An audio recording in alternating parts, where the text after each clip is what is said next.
नमस्कार। अब आप प्रभा शर्मा से प्रादेशिक समाचार सुनिए। आज के मुख्य समाचार। आयुष्मान भारत योजना के 7 वर्ष पूरे। प्रधानमंत्री नरेंद्र मोदी ने कहा, योजना से देश में स्वास्थ्य सेवा के क्षेत्र में आई क्रांति। बहुचर्चित युग हत्याकांड मामले में प्रदेश हाईकोर्ट ने एक आरोपी को किया बरी, 2 को उम्र कैद। फैसले के खिलाफ सुप्रीम कोर्ट जाएगी राज्य सरकार। राष्ट्रीय आयुर्वेद दिवस पर प्रदेश में कई कार्यक्रम आयोजित। आयुष मंत्री यादविंदर गोमा ने आयुष को बताया सामाजिक बदलाव का साधन। महिला विकास निगम ने शिक्षा ऋण को 75,000 से बढ़ाकर 3 लाख रुपए करने को दी मंजूरी। और दूसरे शारदीय नवरात्र पर आज की गई मां दुर्गा के ब्रह्मचारिणी स्वरूप की पूजा अर्चना। अब समाचार विस्तार से। आयुष्मान भारत योजना के 7 वर्ष पूरे हो गए हैं। प्रधानमंत्री नरेंद्र मोदी ने आज ही के दिन वर्ष 2018 में इस योजना की शुरुआत की थी। प्रधानमंत्री ने कहा है कि आयुष्मान भारत के कारण भारत स्वास्थ्य सेवा में क्रांति का गवाह बन रहा है और इसने वित्तीय सुरक्षा और सम्मान सुनिश्चित किया है। उन्होंने कहा कि भारत ने दिखाया है कि कैसे क्षमता, करुणा और तकनीक मानव सशक्तिकरण को आगे बढ़ा सकते हैं। प्रधानमंत्री ने कहा कि आयुष्मान भारत एक ऐसी पहल है जिसने भविष्य की जरूरतों का अनुमान लगाया और लोगों के लिए उच्च गुणवत्ता के साथ साथ किफायती स्वास्थ्य सेवा सुनिश्चित करने पर ध्यान केंद्रित किया। पूर्व केंद्रीय मंत्री व सांसद अनुराग ठाकुर ने कहा है कि आयुष्मान भारत योजना से पिछले 7 वर्षों में देश में 55 करोड़ से अधिक लोग लाभान्वित हुए हैं। हमीरपुर से जारी एक बयान में उन्होंने कहा कि इस योजना से स्वास्थ्य क्षेत्र में एक नई क्रांति आई है और गरीब व वंचित परिवारों को जीवन सुरक्षा कवच मिला है। केंद्र सरकार द्वारा चलाई जा रही सौर ऊर्जा उत्पादन योजनाओं को अपनाकर सौर ऊर्जा उत्पादन के क्षेत्र में हिमाचल एक बड़े प्रदेश के रूप में उभर रहा है। हाल ही में प्रदेश ने प्रधानमंत्री सूर्य हर घर मुफ्त बिजली योजना के अंतर्गत बड़ी प्रगति हासिल की है। योजना के तहत लगभग 16 मेगावाट क्षमता के 4,367 संयंत्र घरों की छतों पर लगाए भी जा चुके हैं। विस्तृत ब्यौरे के साथ हमारे विशेष संवाददाता। हिमाचल प्रदेश में ऊर्जा खपत में 100% हरित ऊर्जा इस्तेमाल हो, इसके लिए प्रधानमंत्री सूर्य घर मुफ्त बिजली योजना कारगर सिद्ध हो रही है। प्रदेश में इस योजना के तहत अब तक लगभग 16 मेगावाट क्षमता के 4,367 संयंत्र लगाए जा चुके हैं और 33 करोड़ रुपए की सब्सिडी भी जारी की जा चुकी है। इस योजना के अंतर्गत हिमाचल प्रदेश सरकार ने उपभोग के बाद बची हुई बिजली को स्टेट इलेक्ट्रिसिटी बोर्ड लिमिटेड को बेचने का भी प्रावधान किया है। आने वाले दिनों में प्रधानमंत्री सूर्य घर मुफ्त बिजली योजना के अंतर्गत 90,000 घरों में रूफटॉप सौर ऊर्जा संयंत्र लगाने का लक्ष्य रखा गया है। रितेश कपूर, आकाशवाणी समाचार, शिमला। राज्य सरकार ने अनाथ बच्चों का भविष्य संवारने के लिए ठोस कदम उठाए हैं और कई नामी शैक्षणिक संस्थानों में ऐसे बच्चों को प्रवेश दिलाया गया है। राज्य सरकार के एक प्रवक्ता ने बताया कि शिमला के तारा हॉल स्कूल में 3, दयानंद पब्लिक स्कूल में 8 और सोलन के पाइन ग्रोव पब्लिक स्कूल में 4 अनाथ बच्चों का दाखिला करवाया गया है।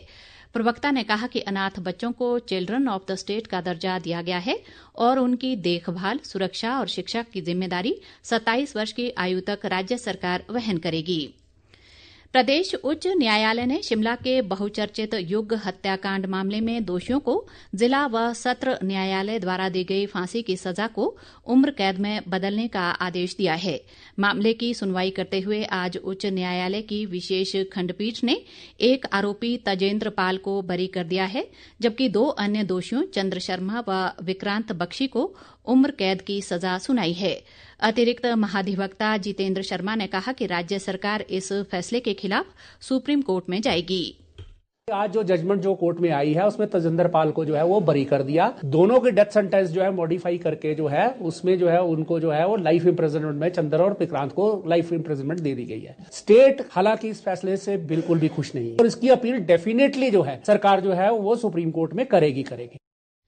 युग के पिता विनोद गुप्ता ने कहा कि उनके बेटे को न्याय नहीं मिला है और वे सुप्रीम कोर्ट में अपील करेंगे। मैं कोर्ट के इस फैसले से संतुष्ट नहीं हूँ, क्योंकि सबसे पहले तो हमें पता ही नहीं चला कि आज फैसला सुना रही है कोर्ट। उसके बाद उनको किल टू डेथ की सजा सुनाई गई थी सेशन कोर्ट से। आज उन्होंने उम्र कैद की सजा दे दी है। 2014 से हमारे बच्चे को इंसाफ नहीं मिला, 11 साल हो गए। मैं आगे सुप्रीम कोर्ट तक जाऊंगा। आज राष्ट्रीय आयुर्वेद दिवस है। इस मौके पर प्रदेश में कई कार्यक्रम आयोजित कर आयुर्वेद के महत्व पर प्रकाश डाला गया। शिमला में एक संगोष्ठी का आयोजन किया गया, जिसकी अध्यक्षता आयुष मंत्री यादविंदर गोमा ने की। उन्होंने कहा कि राज्य सरकार आयुष सेवाओं को सिर्फ इलाज तक ही सीमित न रखकर इसे रोजगार, वेलनेस, टूरिज्म और आर्थिक विकास का माध्यम बनाने का प्रयास कर रही है। आयुष मंत्री ने कहा कि आज आयुष सामाजिक बदलाव का साधन बन गया है और इसके माध्यम से युवाओं व किसानों को रोजगार के अवसर मिल रहे हैं। ताज़ा समाचारों के लिए आप हमारे Facebook page All India Radio news Shimla, X handle @AIR News_ Shimla और YouTube channel AIR Shimla news पर लॉग इन कर सकते हैं। शेष समाचार इस अंतराल के बाद। डॉक्टर साहब, मीनू बिटिया को अक्सर चक्कर आते रहते हैं, थकान भी बहुत लगती है। इसके हाथ पैर हमेशा ठंडे ही रहते हैं। देखो ना कैसी पीली पड़ गई है। इसे अनीमिया है। इसके शरीर में आयरन की बहुत कमी है। इसे पूरा करने के लिए चुकंदर, टमाटर, गाजर और हरी पत्तेदार सब्जियों को लोहे की कढ़ाई में बनाकर खिलाओ और अभी कुछ दिनों के लिए आयरन की टैबलेट भी खिला सकती हो। जी डॉक्टर साहब। सिर्फ इसे नहीं, सभी को एनीमिया से बचने के लिए ख्याल रखना चाहिए। National health mission Himachal Pradesh द्वारा जनहित में जारी। प्रादेशिक समाचार बुलेटिन में आपका फिर स्वागत है। बाकी समाचारों में, महिला विकास निगम के निदेशक मंडल की आज शिमला में हुई बैठक में शिक्षा ऋण की सीमा को 75,000 रुपए से बढ़ाकर 3 लाख रुपए करने को मंजूरी दी गई। बैठक की अध्यक्षता करते हुए सामाजिक न्याय व अधिकारिता मंत्री कर्नल धनीराम शांडिल ने कहा कि निगम द्वारा महिलाओं को शिक्षा ग्रहण करने के लिए 4% ब्याज दर और रोजगार के लिए 6% ब्याज दर पर ऋण दिया जाता है। इसके लिए महिलाओं की पारिवारिक वार्षिक आय 1 लाख रुपए से कम होनी चाहिए। बैठक में स्वरोजगार ऋण सीमा को 1 लाख से बढ़ाकर 3 लाख रुपए करने को भी मंजूरी दी गई। प्रधानमंत्री नरेंद्र मोदी के नेतृत्व में सेवा और सुशासन के मंत्र से प्रेरित होकर सरकार परिवर्तन व प्रगति लाने के लिए अथक प्रयास कर रही है। आज इस विशेष श्रृंखला सेवा पर्व में हम बता रहे हैं कि कैसे मोदी सरकार रोजगार सृजन व उद्यमिता को बढ़ावा दे रही है और युवाओं को भविष्य के रोजगार सृजक बनने के लिए सशक्त बना रही है। रोजगार सृजन और रोजगार के अवसरों का विस्तार पिछले 11 वर्षों में नरेंद्र मोदी सरकार की सर्वोच्च प्राथमिकता रही है। भर्ती, उद्योग विकास और निर्यात पर केंद्रित प्रयासों ने विभिन्न क्षेत्रों में औपचारिक रोजगार सृजन में मदद की है। प्रधानमंत्री नरेंद्र मोदी द्वारा अक्टूबर 2022 में शुरू किया गया रोजगार मेला देश भर में रोजगार सृजन को बढ़ावा देने की दिशा में एक महत्वपूर्ण कदम है। इसका उद्देश्य युवाओं को सार्थक रोजगार के अवसर प्रदान करके उन्हें सशक्त बनाना और राष्ट्रीय विकास में उनकी भूमिका को बढ़ाना है। अब तक 16 राष्ट्रीय स्तर के रोजगार मेले आयोजित किए जा चुके हैं, जिनके माध्यम से 10 लाख से अधिक नियुक्ति पत्र वितरित किए जा चुके हैं। इस वर्ष अपने स्वतंत्रता दिवस संबोधन में प्रधानमंत्री नरेंद्र मोदी ने प्रधानमंत्री विकासशील भारत रोजगार योजना शुरू करने की घोषणा की, जिसके तहत लगभग 3.5 करोड़ युवाओं के लिए रोजगार के नए अवसर पैदा किए जाएंगे।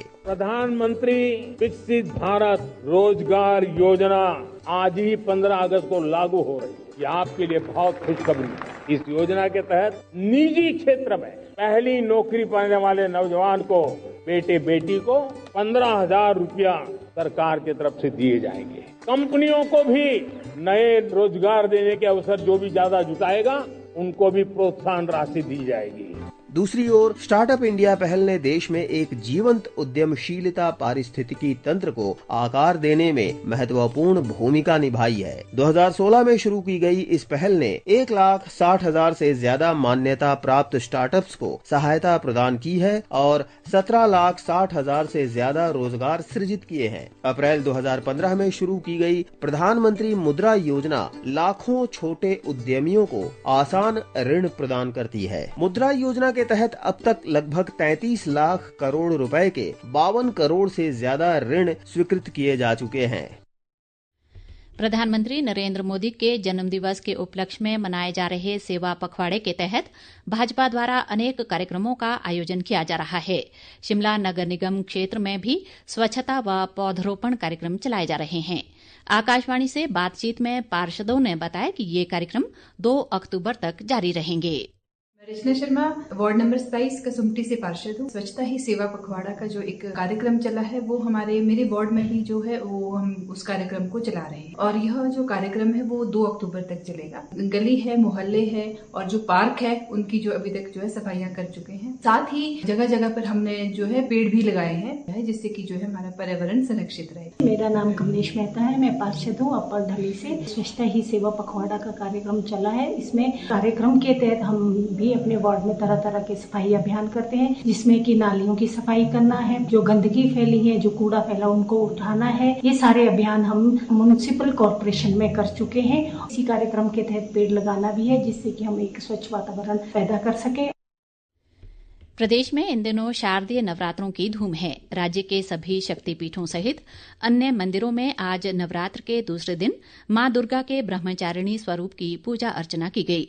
सुबह से ही मंदिरों में श्रद्धालुओं का तांता लगा रहा और मां के भजन कीर्तनों से सारा वातावरण भक्ति में बना हुआ है। इस दौरान मंदिरों में भंडारे लगाए जा रहे हैं और अनेक स्थानों पर रात के समय रामलीला का मंचन भी किया जा रहा है।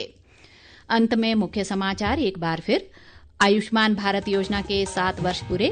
प्रधानमंत्री नरेंद्र मोदी ने कहा, योजना से देश में स्वास्थ्य सेवा के क्षेत्र में आई क्रांति।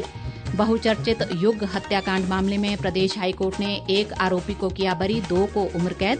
फैसले के खिलाफ सुप्रीम कोर्ट जाएगी राज्य सरकार। राष्ट्रीय आयुर्वेद दिवस पर प्रदेश में कई कार्यक्रम आयोजित। आयुष मंत्री यादविंदर गोमा ने आयुष को बताया सामाजिक बदलाव का साधन। महिला विकास निगम ने शिक्षा ऋण को 75,000 से बढ़ाकर 3 लाख रुपए करने को दी मंजूरी। और दूसरे शारदीय नवरात्र पर आज की गई मां दुर्गा के ब्रह्मचारिणी स्वरूप की पूजा अर्चना। इसी के साथ ये समाचार बुलेटिन समाप्त हुआ। नमस्कार।